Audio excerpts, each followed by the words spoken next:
নমস্কার, বার্নিং ইস্যুতে আপনাদের সবাইকে স্বাগত। সঙ্গে আমি অমিত। আজ আবারও আমার এই বার্নিং ইস্যুতে রয়েছে শিলচর জেলা ক্রীড়া সংস্থা। আবার তার আগের যে পর্বটি ছিল সেখানে আমরা জেলা ক্রীড়া সংস্থার বিভিন্ন বিষয় আমরা তুলে ধরেছি। আমরা সে সময় বলেছিলাম যে জেলা ক্রীড়া সংস্থা কোন পথে হাঁটছে।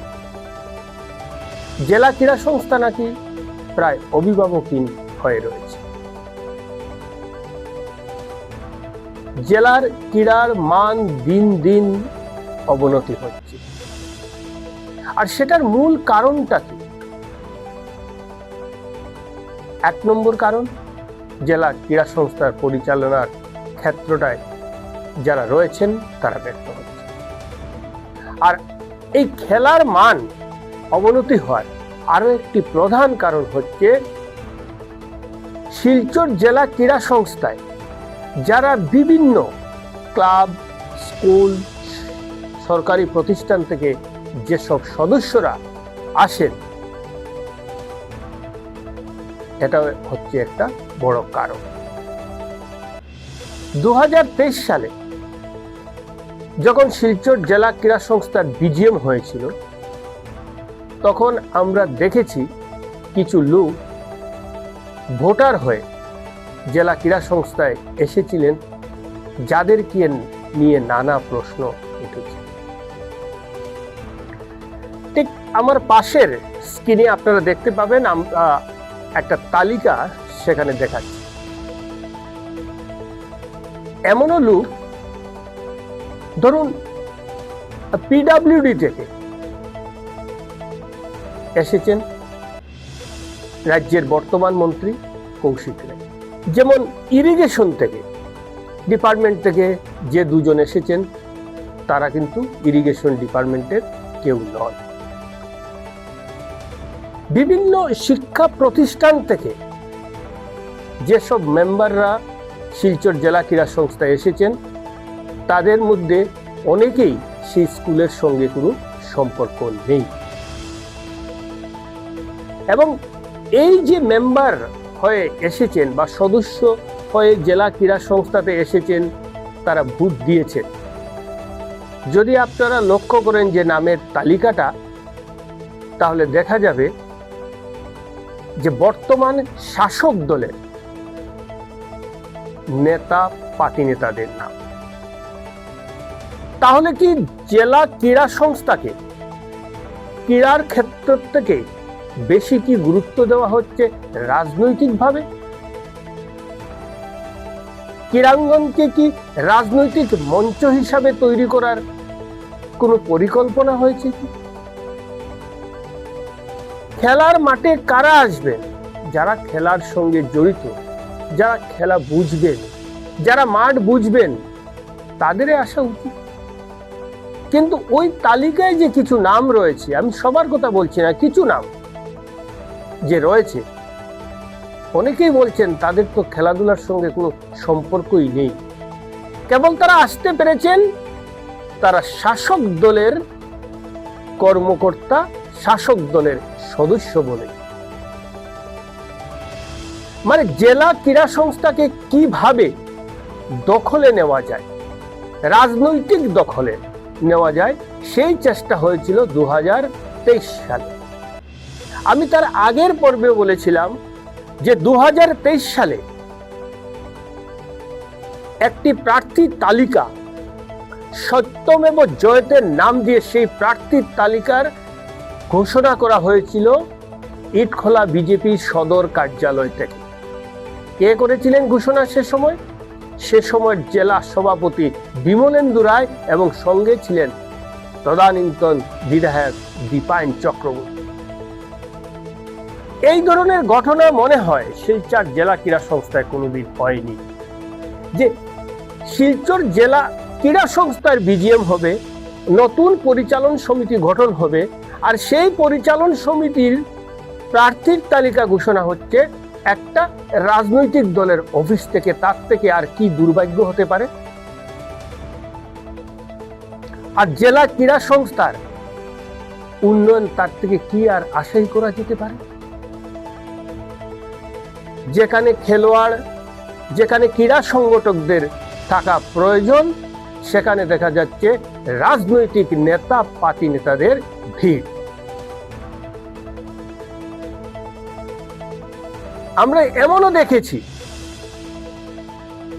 ভালো ভালো প্রাক্তন খেলোয়াড়রা 2023 সালে শিলচর জেলা ক্রীড়া সংস্থায় যেসব সংগঠন থেকে তারা আগে আসতেন, সেই 2023 সালে তারা আসতে পারেননি। তাদের নাম বাদ দিয়ে বিজেপির নেতা পার্টি নেতাদের নাম অন্তর্ভুক্ত করে জেলা ক্রীড়া সংস্থায় পাঠানো হয়েছে। কিন্তু একটা বিষয়, যেসব বড় বড় ক্লাব রয়েছে, ঐতিহ্যবাহী India club, town club, Silchar sporting, এই ধরনের যেগুলো ক্লাব রয়েছে, সেই ক্লাব থেকে যেসব সদস্যরা এসেছেন, নিঃসন্দেহ তারা ক্রীড়া জগতের সঙ্গে জড়িত রয়েছে। কারণ যেসব নেতা পার্টি নেতারা এসেছেন, তারা কিন্তু দেখেছেন যে ক্লাব থেকে তারা আসতে পারবেন না, তাই তারা সফট জায়গা, অর্থাৎ একটা দুর্বল জায়গা সেটা বেছে নিচ্ছেন, সেটা হলো সরকারি প্রতিষ্ঠান আর স্কুল কলেজ। কারণ সেখানে প্রধান শিক্ষকের আপত্তি করতেই পারবেন না।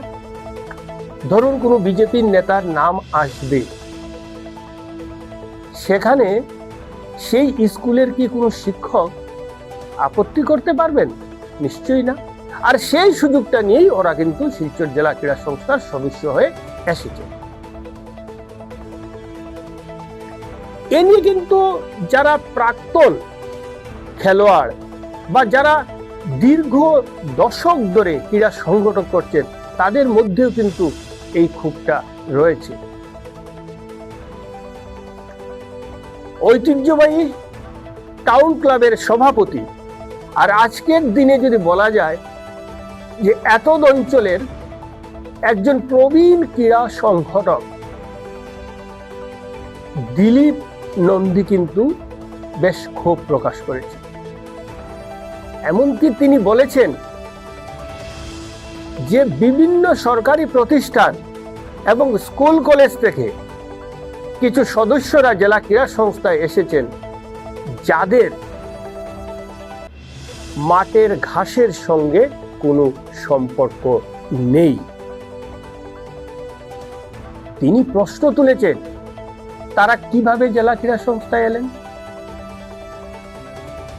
আসার কথা নয়। তিনি আরো বলেছেন, প্রাক্তন সভাপতি বাদল দে একবার এই বিষয়টাকে তিনি উত্থাপন করেছিলেন তাদের পরিচালন সমিতিতে, অর্থাৎ গভর্নিং বডিতে, যে শিক্ষা প্রতিষ্ঠান হোক আর সরকারি দপ্তর হোক, সেখান থেকে যে সদস্যরা আসবেন তারা সেই সংশ্লিষ্ট বিভাগের বা সেই স্কুলের শিক্ষক হতে হবে, নতুবা ছাত্র হতে হবে, নাহলে গেম শিক্ষক হতে হবে, বা সরকারি যেসব প্রতিষ্ঠান থেকে সদস্যরা আসেন তারা সেই সরকারি প্রতিষ্ঠানের কর্মী হতে হবে। কিন্তু সে সময় নানা কারণে সেটাকে কিন্তু তেমন কার্যকরী হয়নি। পরবর্তীতে শিলচর জেলা ক্রীড়া সংস্থার প্রাক্তন সচিব বিজেন্দ্র প্রসাদ সিং তিনিও সেটা চেষ্টা করেছিলেন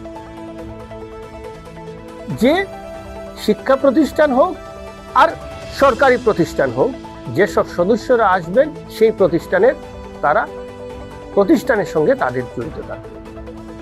আচ্ছা, আমি প্রথমে দিলীপ নন্দী কি বললেন সেটা আমি বললাম আপনাদের, এবার তার মুখ থেকেই শুনে নিই তার ক্ষোভের কথাটা। ইংরেজিতে কথা আছে, হিয়ারিং লাইস দ্য ক্রুক্স। এখানে ডিএসএ চরম ব্যর্থতা। কারণ আমরা সাধারণত মনে করি বা শিলচরের যে দু একটা প্রথম সারির ক্লাব আছে, তারা তাদের রিপ্রেজেন্টেটিভ ডিএসএতে পাঠায় কাকে? যারা ক্লাবের সদস্য অথবা ক্লাবের খেলাধুলার সঙ্গে জড়িত এই ধরনের ব্যক্তিকে পাঠায়। কিন্তু আমরা যদি দেখি সেই স্কুল বা কলেজ বা অন্যান্য প্রতিষ্ঠান থেকে, সরকারি প্রতিষ্ঠান থেকে এমন সব লোক আসছে যারা জীবনে মাঠের ঘাস দেখে নাই, এই রকম ধরনের লোক। তারা কীভাবে মাঠের চিন্তা করবে, খেলাধুলার উন্নতি কীভাবে চিন্তা করবে? এই জন্য অনেকবারই চেষ্টা করা যে বাদল দে যখন জেনারেল সেক্রেটারি ছিলেন বা ডিএসের সঙ্গে সক্রিয় ছিলেন, বেশ কয়েকবার তিনি অ্যামেন্ডমেন্ট দিয়েছেন যে স্কুল থেকে যে রিপ্রেজেন্টেটিভ আসবে বা কলেজ সরকারি প্রতিষ্ঠান থেকে আসবে, তারা they must be either an employee of the office. স্কুলের ক্ষেত্রে হয় স্কুলের গেম টিচার অথবা teacher, even student may come but not outside the purview of the school. সেটা বাদলরা কয়েকবারই দিয়েছেন, কিন্তু দুর্ভাগ্যবশত আমরা শিলচর ডিএসের তদানীন্তন যারা সদস্য তারা বাদলরার প্রস্তাব বারবার প্রত্যাখ্যান করেছে, যেটার ফল আজকে আমরা ভুগতেছি। আমাদের দেখা যায় একটি স্কুলের প্রতিনিধি, আপনারা লিস্ট দেখেন সেই স্কুলের সঙ্গে কীভাবে জড়িত। ম্যানেজিং কমিটিতে একজন আসেন, সেই ম্যানেজিং কমিটির উনি কীভাবে আসবেন? উনি স্কুলের খেলাধুলা পরিচালনা করবেন? কোনোদিনই করবেন না, কারণ ওনার সেই সময়ও নেই। শুনলেন, তিনি কিন্তু আরো একটি কথা তিনি বলেছেন, জেলা ক্রীড়া সংস্থার সংবিধানে স্পষ্টভাবে লেখা রয়েছে যে সংগঠন সদস্য হিসাবে শিলচর জেলা ক্রীড়া সংস্থায় আসবে কমপক্ষেও 2 বছর যদি সেই প্রতিষ্ঠান শিলচর জেলা ক্রীড়া সংস্থার খেলাধুলার সঙ্গে যদি জড়িত না হন, তাহলে তাদের সদস্যপদ বাতিল হবে। অর্থাৎ যেসব প্রতিষ্ঠান জেলা ক্রীড়া সংস্থায় আসবে সদস্য হয়ে, তারা যদি 2 বছর যদি জেলা ক্রীড়া সংস্থার কোনো খেলাধুলায় যদি অংশগ্রহণ না করেন, তাহলে তাদের সদস্যপদ বাতিল হয়। সেটা দিলীপ নন্দী মন্তব্য করেছেন, সেটা তিনি জানিয়েছেন, কিন্তু ডিএস এর সংবিধানেও সেটা রয়েছে। এই ব্যাপারে কি বললেন দিলীপ নন্দী, শোনা যাক। ডিএসএ কনস্টিটিউশনে ক্লিয়ারলি একটা ক্লজ আছে, যেসব শিক্ষা প্রতিষ্ঠানই হোক বা ক্লাবই হোক বা যে সদস্য ডিএসএর সদস্য, বিভিন্ন ক্যাটেগরির সদস্য, তারা যদি পরপর 2 বছর ডিএসের কোনো খেলাতে অংশগ্রহণ না করে, তাদের মেম্বারশিপ অটোমেটিক ক্যান্সেল। সেই জিনিসটার দৌলতেই আজকে বিভিন্ন নেতা, পার্টি নেতা, যেটা আপনি উল্লেখ করলেন, তারাই আসতেছে, অথচ তারা খেলাধুলা সম্বন্ধে তার কতটুকু জ্ঞান আছে। শুনলেন, এই বিষয়টাকে নিয়ে একবার জেলা ক্রীড়া সংস্থার প্রাক্তন সচিব বিজেন্দ্র প্রসাদ সিং, তিনি বেশ কিছু স্কুলকে সাসপেন্ড করেছিলেন। যেসব স্কুল বা প্রতিষ্ঠান জেলা ক্রীড়া সংস্থার সঙ্গে 2 বছরের অধিককাল কোনো খেলাধুলায় অংশ নেয়নি, সে ধরনের কিছু প্রতিষ্ঠানকে তিনি, প্রায় 20টার উপর প্রতিষ্ঠানকে তিনি সদস্যপদ খারিজ করেছিলেন। আর সেই সদস্যপদ খারিজ করার পর উত্তাল হয়ে উঠেছিল ডিএসএ। আমরা দেখেছি শিলচরে মানুষ সেদিন সাক্ষী ছিলেন, জেলা ক্রীড়া সংস্থার বাইরে দেখা গেছে শাসক দলের কিছু নেতাদের নেতৃত্বে সেখানে আন্দোলন হয়েছে। জেলা ক্রীড়া সংস্থার গেট বন্ধ করে দেওয়া হয়েছিল, যে বিজেন্দ্র প্রসাদ সিং কেন সেই স্কুলকে বাতিল করলেন, সেই সব প্রতিষ্ঠানকে বাতিল করেন। তিনি ডিএসের সংবিধান মতে করেছিলেন, কিন্তু সেই সময় জেলা ক্রীড়া সংস্থা, যেটাকে মন্দির, খেলোয়াড়দের জন্য মন্দির, খেলোয়াড়দের জন্য চার্চ, খেলোয়াড়দের জন্য গির্জা, একটা পবিত্র স্থান, সেই পবিত্র স্থানের গেট বন্ধ করে ধর্ণা দিয়েছিলেন কিছু শাসক দলের কিছু নেতারা। তারপর বাধ্য হয়ে বিজেন্দ্র প্রসাদ সিংকে তার সেই নির্দেশকেও প্রত্যাহার করতে হয়েছে, এবং তিনি করেছিলেন জেলা ক্রীড়া সংস্থার স্বার্থে, তার ব্যক্তি কোনো স্বার্থ সেখানে নেই।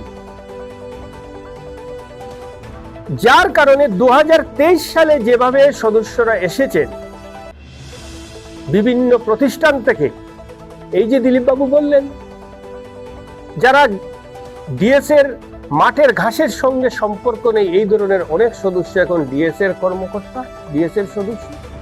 তাহলে শিলচর জেলা ক্রীড়া সংস্থার খেলার মান কিভাবে আর উন্নত হবে? আর শিলচর জেলা ক্রীড়া সংস্থাকে নিয়ে কিভাবে আর আশা করা যেতে পারে?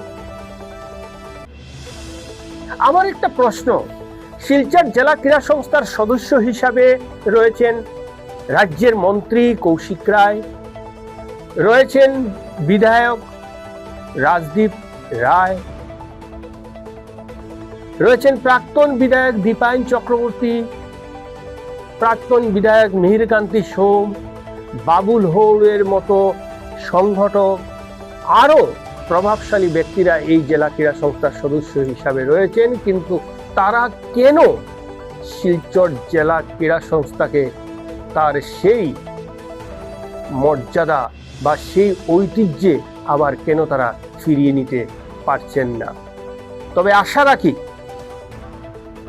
এবার হয়তো সেটার কিছুটা পরিবর্তন হবে, কারণ গত 3 বছর জেলা ক্রীড়া সংস্থার কর্মকাণ্ড সবাই দেখেছে। তাহলে বার্নিং ইস্যু আজ এ পর্যন্তই। নমস্কার, ভালো থাকুন, সুস্থ থাকুন।